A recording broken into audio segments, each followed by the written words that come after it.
Topic है सर्वोच्च न्यायालय। हमने आज स्टार्ट करते हैं। सर्वोच्च न्यायालय संविधान के भाग 5 में दिया गया है। आर्टिकल आपके आते हैं 124 से लेके 147 तक। ठीक है जी। देखिए, भारतीय संविधान में एकीकृत न्याय व्यवस्था है, ध्यान में रखिएगा, एकीकृत न्याय व्यवस्था की गई है। न्यायपालिका की यह एकल प्रणाली भारत सरकार अधिनियम 1935 से ली गई थी। इसको विशेष ध्यान रखिएगा, वन लाइनिंग क्वेश्चन में आते हैं इस तरह के। ठीक है, भारत सरकार अधिनियम 1935 से ली गई है।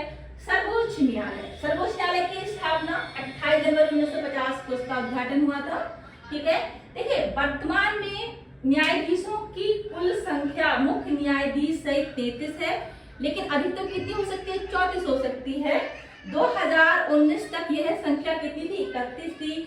2019 में संशोधन हुआ और यह संख्या कितनी हो गई? मैक्सिमम 34 हो गई। ठीक है, जिसमें चीफ जस्टिस ऑफ इंडिया और 33 अन्य न्यायाधीश हो सकते हैं, लेकिन वर्तमान में कितनी है?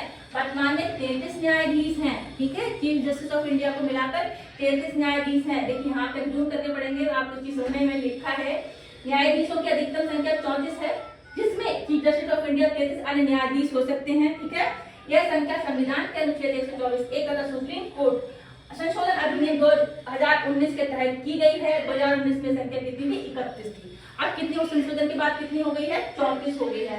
वर्तमान में कितनी है? 33 है। ठीक है, गॉट समझ में आया आपको? ठीक है, नेक्स्ट हम देखते हैं नियुक्ति। सर्वोच्च न्यायालय के न्यायाधीशों की नियुक्ति कौन करते हैं? राष्ट्रपति जी करते हैं। लेकिन मुख्य न्यायाधीश की नियुक्ति कैसे होती है? राष्ट्रपति जी ही करते हैं, लेकिन अन्य न्यायाधीशों एवं उच्च न्यायालय के न्यायाधीशों की सलाह के बाद करते हैं। ध्यान रखिएगा, सर्वोच्च न्यायालय के न्यायाधीश की योग्यता क्या होनी चाहिए? भारत का नागरिक होना चाहिए।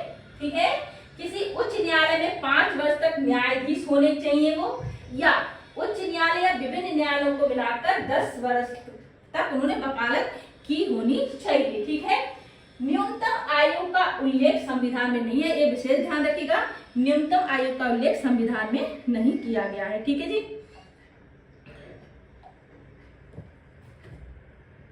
ठीक है, देखिए उच्च न्यायालय या विभिन्न न्यायालयों में मिलाकर 10 वर्ष तक वकील होना चाहिए, या फिर राष्ट्रपति जी की नजर में वो एक कानून का बहुत अच्छा ज्ञाता होना चाहिए। ठीक है, न्यूनतम आयु का उल्लेख संविधान में नहीं है, इसमें विशेष ध्यान